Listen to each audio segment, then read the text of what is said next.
출애굽기 8장 말씀입니다. 구약 성경의 출애굽기 8장 1절부터 15절까지 말씀을 봅니다.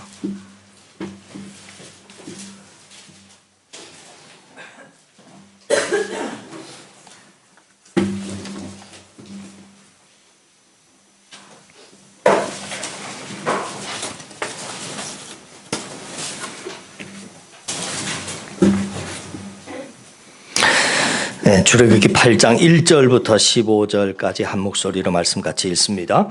여호와께서 모세에게 이르시되 너는 바로에게 가서 그에게 이르기를 여호와의 말씀에 내 백성을 보내라. 그들이 나를 섬길 것이니라. 네가 만일 보내기를 거절하면 내가 개구리로 너의 온 땅을 치리라. 개구리가 나일강에서 무수히 생기고 올라와서 내 궁과 내 침실과 내 침상 위와 내 신하의 집에 내 백성과 내 화덕과 내 떡반죽 그릇에 들어갈 것이며 개구리가 너와 내 백성과 내 모든 신하에게 기어오르리라 하셨다 하라. 여호와께서 모세에게 이르시되 아론에게 명령하기를 내 지팡이를 잡고 내 팔을 강들과 운하들과 모두 위에 펴서 개구리들이 애굽 땅에 올라오게 하라 할지니라. 아론이 애굽 물들 위에 그의 손을 내밀매 개구리가 올라와서 애굽 땅에 덮이니 요술사들도 자기 요술대로 그와 같이 행하여 개구리가 애굽 땅에 올라오게 하였더라. 바로가 모세와 아론을 불러 이르되 여호와께서 구하여 나와 내 백성에게서 개구리를 떠나게 하라. 내가 이 백성을 보내리니 그들이 여호와께 제사를 드릴 것이니라. 모세가 바로에게 이르되 내가 왕과 왕의 신하와 왕의 백성을 위하여 이 개구리를 왕과 왕궁에서 끊어 나일강에만 있도록 언제 간구하는 것이 좋을는지 내게 분부하소서. 그가 이르되 내일이니라. 모세가 이르되 왕의 말씀대로 하여 왕에게 우리 하나님 여호와의 같은 이가 없는 줄을 알게 하리니 개구리가 왕과 왕궁과 왕의 신하와 왕의 백성을 떠나서 나일강에만 있으리이다 하고 모세와 아론이 바로를 떠나 나가서 바로에게 내리신 개구리에 대하여 모세가 여호와께 간구하며 여호와께서 모세의 말대로 하시니 개구리가 집과 마당과 밭에서부터 나와서 죽은지라. 사람들이 모아 무더기로 쌓으니 땅에서 악취가 나더라. 그러나 바로가 숨을 쉴 수 있게 됨을 보았을 때에 그의 마음을 완가하게 하여 그들의 말을 듣지 아니하였으니 여호와께서 말씀하신 것과 같더라. 아멘. 우리 앞뒤 옆사람 살피시면서 반가운 인사 나눕니다. 반갑습니다. 반갑습니다. 여러분 가분쇼도 시작됐고요. 또 인플루엔자 때문에 콜록콜록 하시고 힘들어 하시는 분들이 있습니다. 여러분 감기 조심하셔야 됩니다. 건강관리 잘 하시길 바라고요. 자, 하나님께서 애굽에 있는 이스라엘 백성들을 출애굽시키기 위해서 모세와 아론을 애굽의 왕 바로에게 보냅니다. 모세가 하나님의 뜻을 전했음에도 불구하고 바로 왕이 순종하지 않았을 때 하나님께서는 재앙을 내리기 시작합니다. 그래서 그 첫 번째 재앙이 지난주에 우리가 살펴본 것처럼 나일강이 피로 변하는 재앙이었습니다. 그리고 두 번째 재앙이 오늘 본문에 나오는 개구리 재앙입니다. 강과 연못에 살던 개구리들이 전부 애굽의 시내로 주택가로 올라와서 애굽의 모든 사람들에게 그 개구리들이 막 기어오르는 아주 끔찍한 재앙입니다. 오늘 이 개구리 재앙의 내용을 구체적으로 좀 함께 살펴보면서 이 재앙을 통해서 주시는 하나님의 음성을 함께 살펴보려고 합니다. 자, 먼저는 왜 개구리였을까 하는 겁니다. 우리는 개구리 재앙이 예고되고 시작되는 모습을 보면서 이런 질문을 할 수 있습니다. 왜 하필이면 개구리였을까 하는 겁니다. 하나님께서 애굽에 내리신 10가지 재앙은 전부 여러분 애굽 사람들이 섬기던 우상과 관련이 있는 것인데 애굽 사람들은 다산의 신으로 다산의 신으로 헤케트라고 하는 개구리 신을 섬겼습니다. 잘 아시는 대로 여러분, 개구리는 알을 많이 낳습니다. 알을 많이 낳아요. 그래서 그 개구리를 잘 섬기면 다산의 복을 누리게 된다 하고 생각을 믿고 있었던 것입니다. 그래서 이런 모습을 보면 우리 인간이 얼마나 어리석고 영적으로 무지한 존재인지를 알 수 있는 거지요. 하나님께서는 그 사실을 아셨습니다. 애굽 사람이 개구리를 신으로 섬기고 있다는 사실을 아셨고, 그래서 그들이 신으로 섬기는 개구리를 이용해서 재앙을 내리신 것입니다. 개구리들이 애굽 사람들에게 큰 해를 끼치게 함으로 이 개구리들이 애굽 사람들을 도울 수 있는 신이 아니다라고 하는 것을 먼저는 깨닫게 하셨고요. 또 개구리들이 하나님의 말씀에 따라서 움직이는 모습을 보면서 개구리는 하나님이 만드시고 주관하시는 피조물일 뿐이다. 그리고 그 모든 것을 주관하시는 참신은 여호와 하나님이시다라고 하는 것을 하나님께서 친히 알리고자 하셨던 것입니다. 중요한 것은 이것입니다. 하나님께서는 그들의 우상이 재앙이 되게 하심으로 말미암아 애굽의 모든 사람들이 우상 숭배의 죄를 돌이키고 회개하기를 원하셨다 하는 겁니다.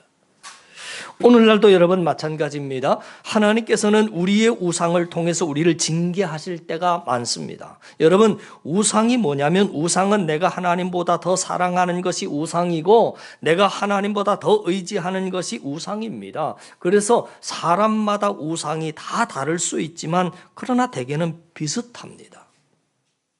이 땅에 있는 우상들 중에서 시대를 초월하고 지역을 초월해서 인간이 섬기는 가장 대표적인 우상이 바로 돈이라고 하는 우상이지요. 어떤 사람이 어떤 결정을 내릴 때마다 그 결정의 기준이 하나님의 말씀과 하나님의 뜻보다는 돈이 되는 쪽으로 혹은 돈이 덜 잃는 쪽으로, 이것이 모든 결정의 제일 중요한 기준이라고 한다면 그 사람은 이미 돈이 우상이 되어버린 사람이 되고 말 것입니다. 반대로 여러분, 내가 돈을 덜 벌더라도 혹은 돈을 잃게 되더라도 하나님의 뜻대로 결정하고 하나님의 말씀대로 결정하는 사람은 돈보다 하나님을 더 사랑하는 사람일 것입니다. 또한 하나님께 마땅히 드려야 될 물질을 드리고 있지 않다면 그 사람 역시도 돈을 우상으로 섬기고 있는 사람일 겁니다. 반대로 아무리 경제적으로 궁핍해도 하나님께 드려야 될 물질을 드리고 있다면 돈보다 하나님을 더 사랑하는 사람이 될 겁니다. 여러분, 역사의 모든 시대마다 가장 대표적인 우상은 돈이었습니다. 그래서 예수님께서는 너희가 하나님과 재물을 겸하여 섬기지 못할 것이라 말씀을 하셨습니다. 그러나 여러분, 세상에서 돈만 우상이 되는 것 아닙니다. 애굽에 다양한 우상들이 있었던 것처럼 오늘 이 시대를 살아가는 우리들에게도 어떤 사람에게는 자녀가 우상이 되는 경우도 있고요. 모든 결정이 그래서 하나님 중심이 아니라 자녀 중심으로 이루어지고 있다면 여러분, 우리의 삶 속에도 그 자녀가 우상이 되는 경우가 많습니다. 한번 생각해 보세요. 우리가 이사를 한다라고 할 때, 이사를 하든지 어떤 결정을 할 때 모든 결정의 중심이 하나님의 뜻이었나 하나님의 말씀이었나라고 하는 것이 정말 중요한데, 하나님의 뜻의 그 모든 결정의 중심이 하나님의 뜻이어야 맞는가, 자녀이어야 맞는가? 대답은 여러분, 우리가 물어보면 하나님이라고 하는데 현실을 보면 자식 때문에 이사를 다니고 자식 때문에 뭘 바꾸고 자식 때문에 뭘 옮기고 하는 것이지, 하나님은 온데간데 없고 모든 선택과 결정의 기준이 자녀인 경우가 대부분입니다. 그러니까 여러분들이 아무리 아멘을 잘해도요, 하나님은 마음의 중심이 어디 있는지, 삶의 기준이 누구에게 맞춰져 있는지 아신다라고 하는 거지요. 우리가 세상을 만드신 하나님보다 하나님이 만드신 세상의 것을 더 사랑하고 의지하면 그것이 바로 우상이 되는 겁니다. 그러면 하나님께서는 어느 순간 나의 우상이 나에게 도리어 해가 되게 하시든지, 아니면 그것을 거두어 가시든지, 그것도 아니면 그것이 나의 뜻대로 되지 않게 하심으로 말미암아 그것이 우상이었다라고 하는 것을 가르치시고, 그리고 더 나아가서는 내가 사랑하고 의지해야 될 대상은 하나님 한 분뿐이라고 하는 것을 가르치시더라 하는 그 깨달음, 그 교훈이 바로 오늘 본문의 말씀이에요. 여러분, 우상숭배의 죄는 구약 성경에만 나오는 죄가 아니라 오늘날 교회를 다니는 저와 여러분들의 삶 속에서도 우상숭배는 얼마든지 있을 수 있습니다. 여러분, 절에서 불상 앞에 절을 하고, 성당에서 마리아상 앞에 절을 하고, 제사상 앞에서 절하는 것만 우상숭배가 아니라고 하는 거지요. 내가 하나님보다 더 사랑하고 하나님보다 더 의지하는 내 삶의 개구리를 찾아서 그것을 하나님 앞에 내려놓고 오직 하나님만 더 사랑하고 의지할 수 있는 그런 2019년 새해 새 사람들, 믿음의 사람들, 말씀의 사람들, 저와 여러분 다 되실 수 있기를 주님의 이름으로 간절히 축원을 드립니다. 자, 오늘 본문에 나오는 개구리 재앙을 보면서 우리가 또 하나 알 수 있는 사실은 그 재앙의 시작과 재앙의 마지막도 기도로 시작해서 기도로 끝나더라 하는 겁니다.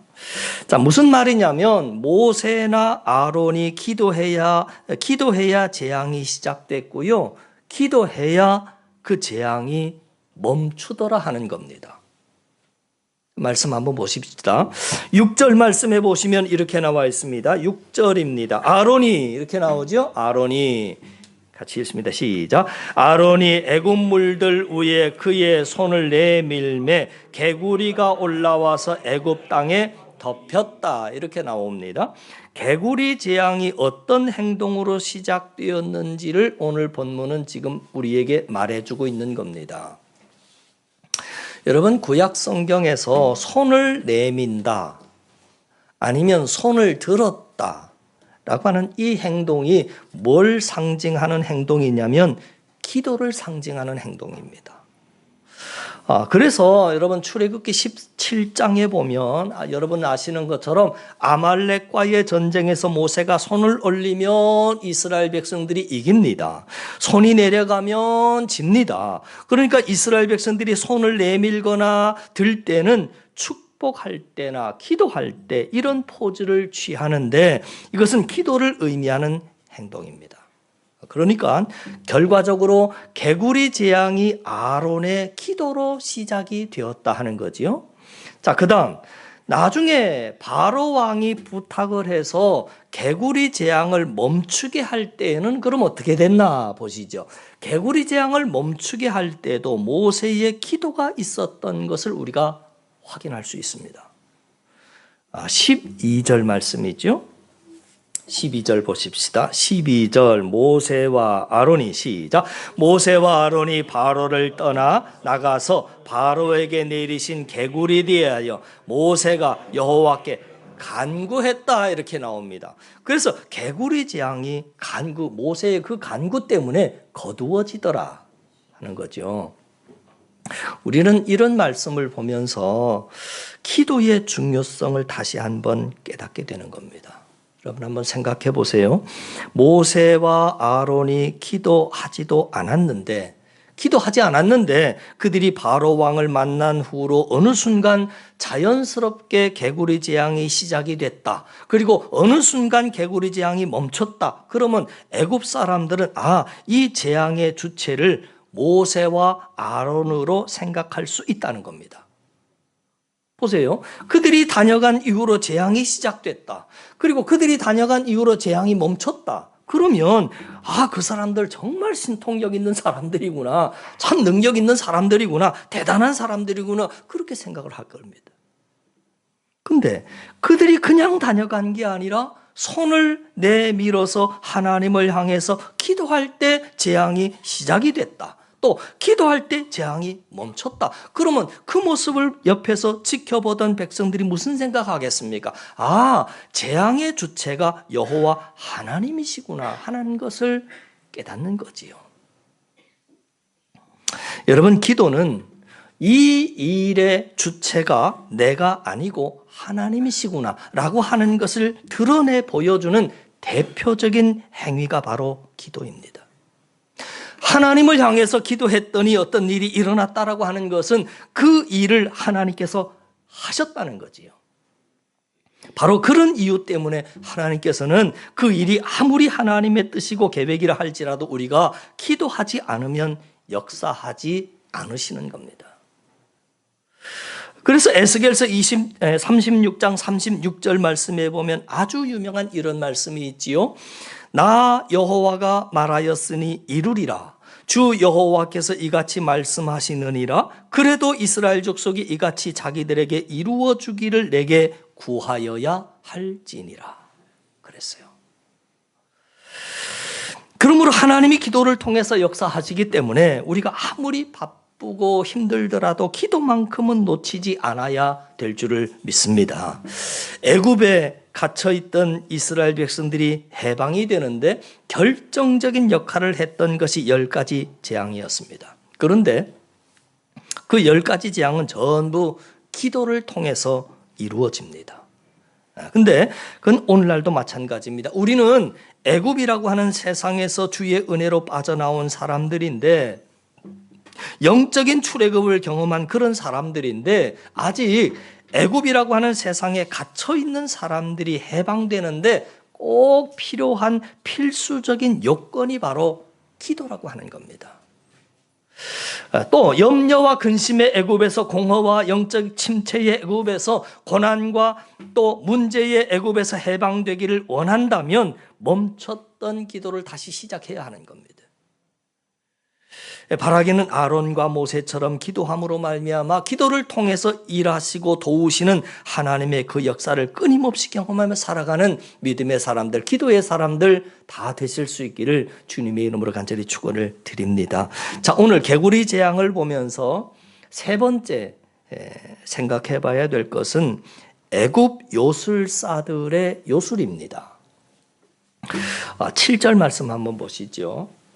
7절에 요술사들도 이렇게 나와서 제가 읽어드릴게요. 요술사들도 자기 요술대로 그와 같이 행하여 개구리가 애굽 땅에 올라오게 했다.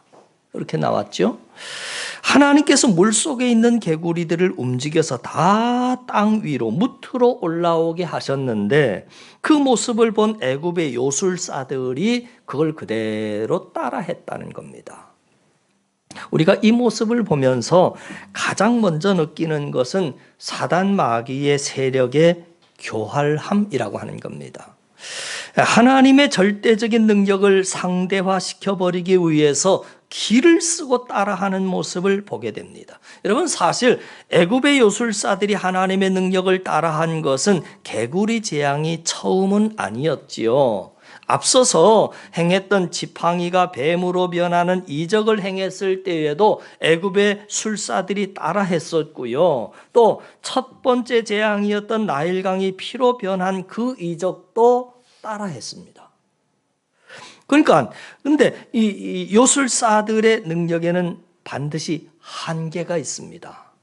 무슨 한계가 있느냐면 지팡이가 뱀으로 변한 이적을 따라 했을 때에는 모세의 지팡이 뱀이 애굽 술사들 지팡이의 뱀을 삼켜버립니다.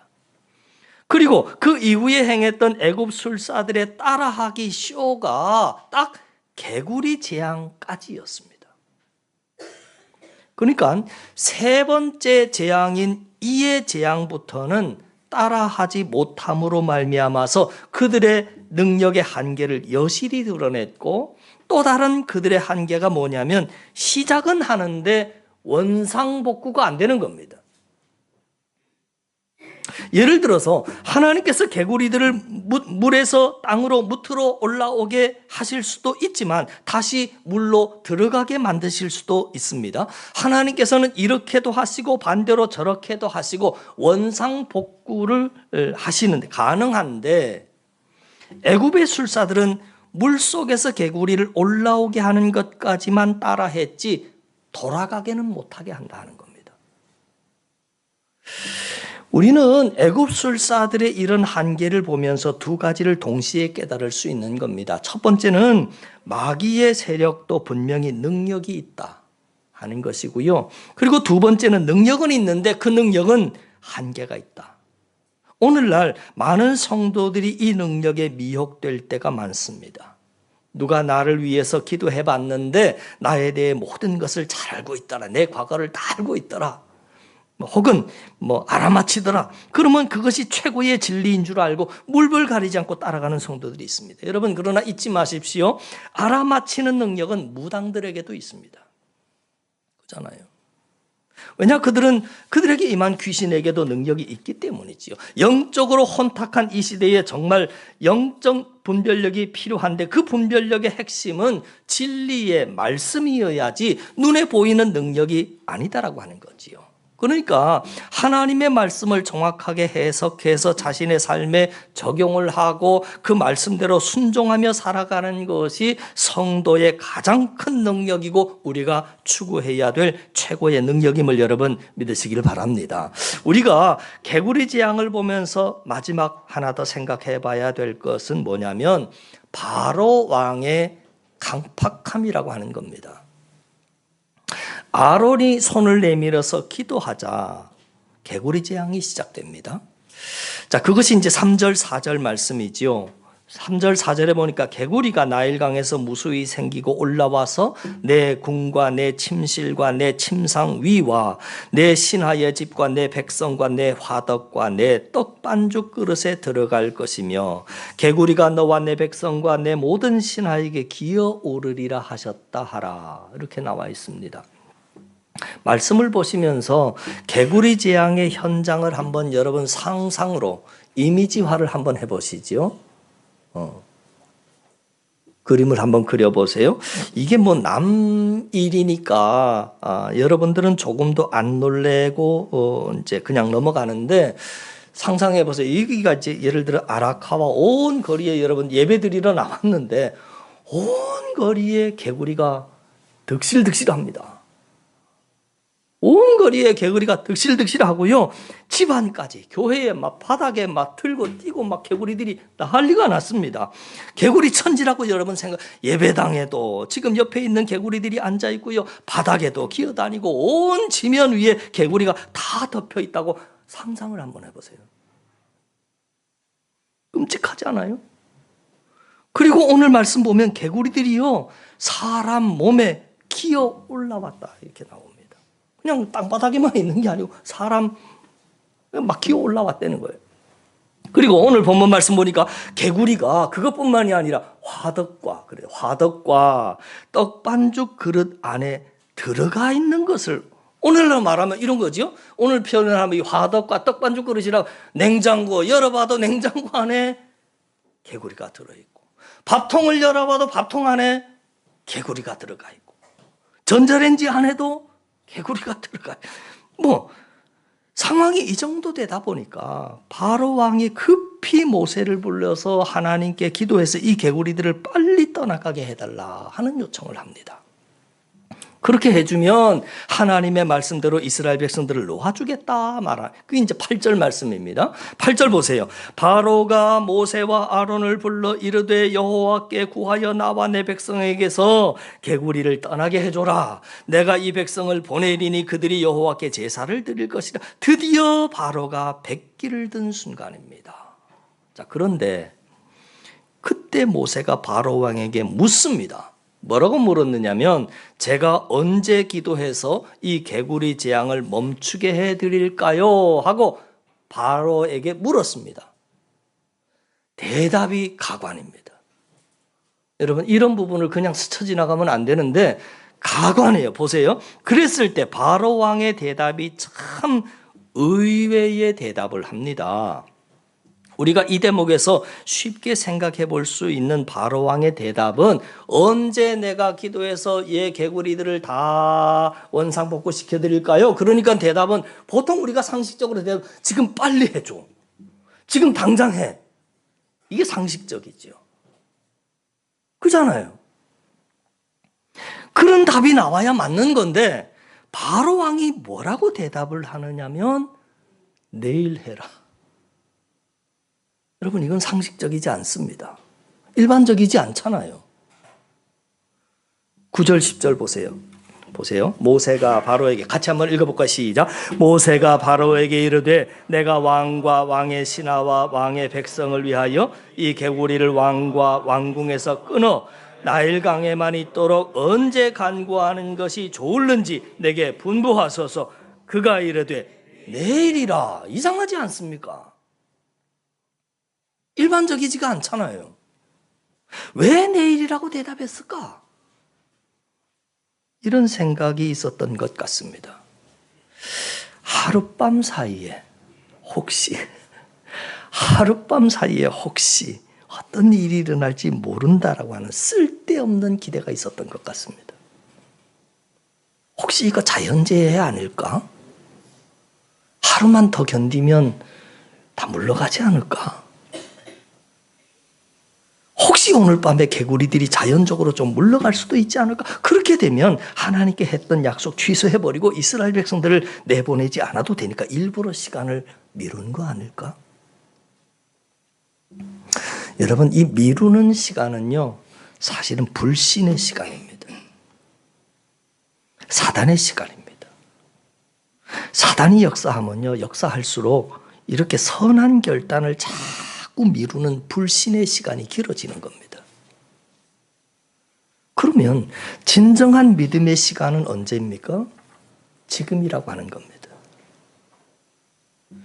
그것이 하나님의 뜻이라면 지금 당장 해야 될. 그러나 사단 마귀는 항상 하나님의 뜻과 하나님의 선한 결단을 내일로 미루게 만들고 다음 달로 미루게 만들고 내년으로 자꾸 미루게 만드는 겁니다. 감동이 왔어요. 기도하라는 감동이 왔는데 좀만 기다려. 지금 바빠. 자꾸 미루는 거예요. 말씀을 듣고 혹은 성령의 감동을 받고 그것을 행동으로 옮기는 순종의 시간이 길어지고 늦추어질수록 순종은 점점 더 어려워지기 때문에 그런 겁니다. 왜냐하면 미뤄지는 시간에 사단 마귀가 역사해서 다른 마음, 다른 생각을 자꾸 집어넣어 주기 때문에 그런 겁니다. 결국 하나님의 말씀과 감동에 순종하지 못하게 만드는 겁니다. 잊지 마십시오. 우리는 상황이 되고 길이 열렸기 때문에 순종하는 사람들 아닙니다. 상황과 형편이 어렵더라도 하나님의 말씀과 감동이 있을 때 즉각적으로 순종하면 없던 길도 생기고 막혔던 길도 열리게 될 줄을 믿으시길 바랍니다. 저 역시도요, 하나님이 주신 선한 결단과 감동을 내일로 미룰 때가 얼마나 많은지 모릅니다. 있는 정도가 아니고 참 많습니다.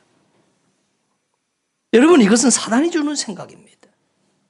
바라기는 하나님의 말씀을 들을 때마다 하나님께서 주시는 성령의 감동이 내 가슴을 칠 때마다 본문의 바로왕처럼 자꾸 내일로 미루지 마시고 아브라함처럼 즉각적으로 순종하셔서 삶 속에 풍성한 기적과 간증이 넘치는 그런 세위의 사람들 다 되실 수 있기를 주님의 이름으로 간절히 축원을 드립니다.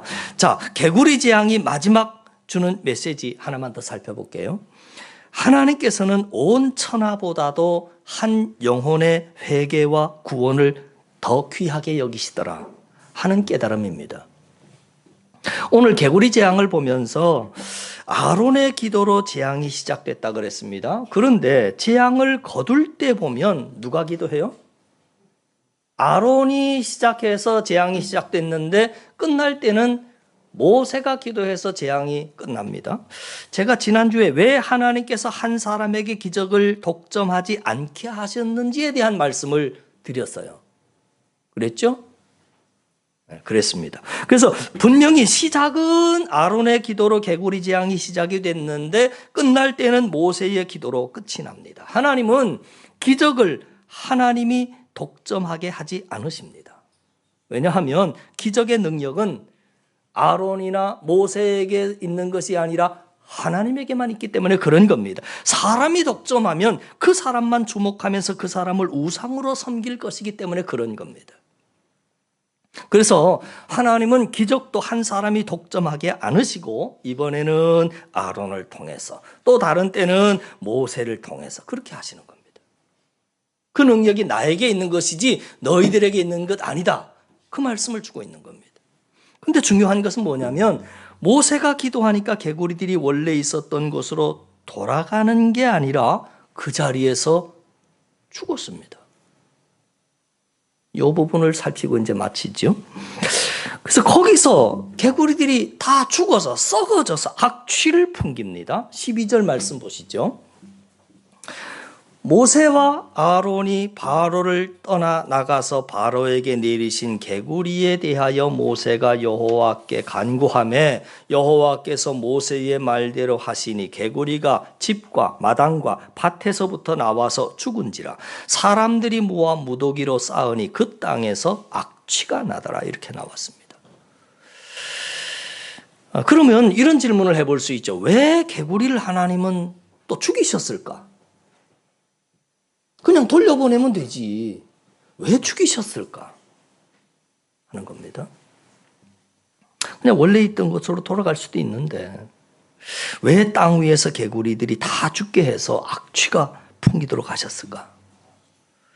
자, 그렇게 하신 이유는 그렇게 힘없이 죽고 썩어서 악취를 풍기는 개구리들의 최후를 우리가 오감으로 느끼면서 그 썩은 냄새를 맡고 죽어서 산더미처럼 쌓여있는 개구리들의 시체를 보면서 우상의 실체는 저런 거구나 하는 것을 깨닫게 하시기 위함입니다.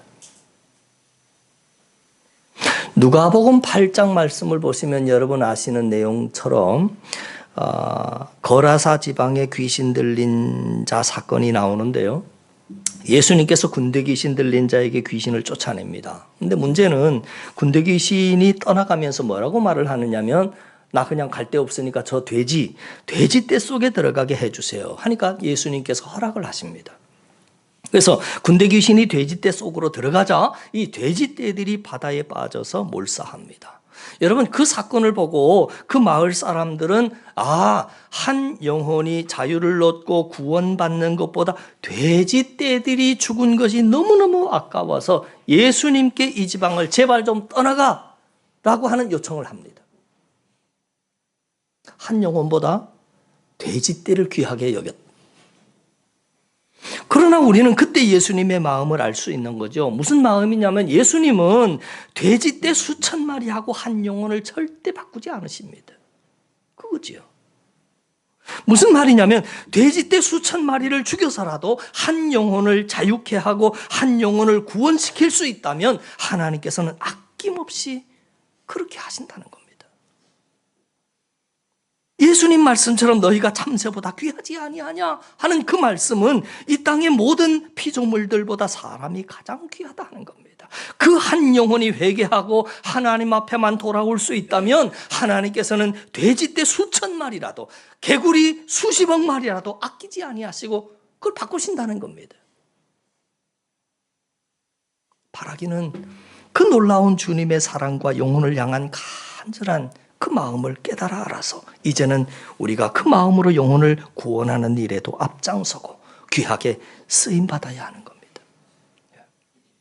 오늘 말씀 정리합니다. 첫 번째로 우리가 우상 숭배의 죄에서 돌이키지 않으면 어느 순간 우상이 재앙이 됩니다. 우리는 우리의 삶 속에서 하나님보다 내가 더 사랑하고 의지하는 개구리들을 오늘 이 새해에 빨리 찾아내서 하나님 앞에 내려놓고 회개해야 합니다. 그것이 살 길이다. 첫 번째 말씀드렸고요. 두 번째로 그 일이 아무리 하나님이 계획하신 뜻이라 할지라도 우리가 기도하지 않으면 하나님의 역사는 나타나지 않습니다. 하나님께서는 기도를 통해서 역사하시기 때문에 그런 겁니다. 세 번째, 사단 마귀의 시간은 항상 내일입니다. 그러나 하나님의 시간은 지금입니다. 마음에 혹 찔림이 있으십니까? 그러면 지금 회개하십시오. 내일 회개하려고 하면 안 되고요. 여러분 마음속에 뭔가 하나님이 진리의 말씀으로 찔림을 주실 때는 그 즉시 회개할 수 있어야 합니다. 또 하나님께서 마음속에 거룩한 부담과 감동을 주십니까? 그러면 그 역시도 바로 지금 순종해야 합니다. 그러면 그 삶 속에 놀라운 간증이 생기면서 없었던 길들이 열리게 된다 하는 겁니다. 마지막으로 하나님께서는 천하보다도 한 영혼의 구원을 귀하게 여기십니다.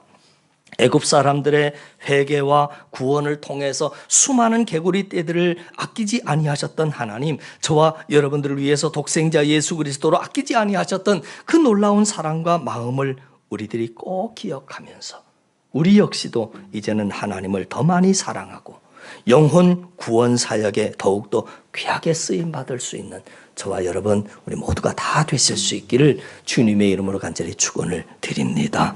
기도드리겠습니다. 하나님 아버지, 2019년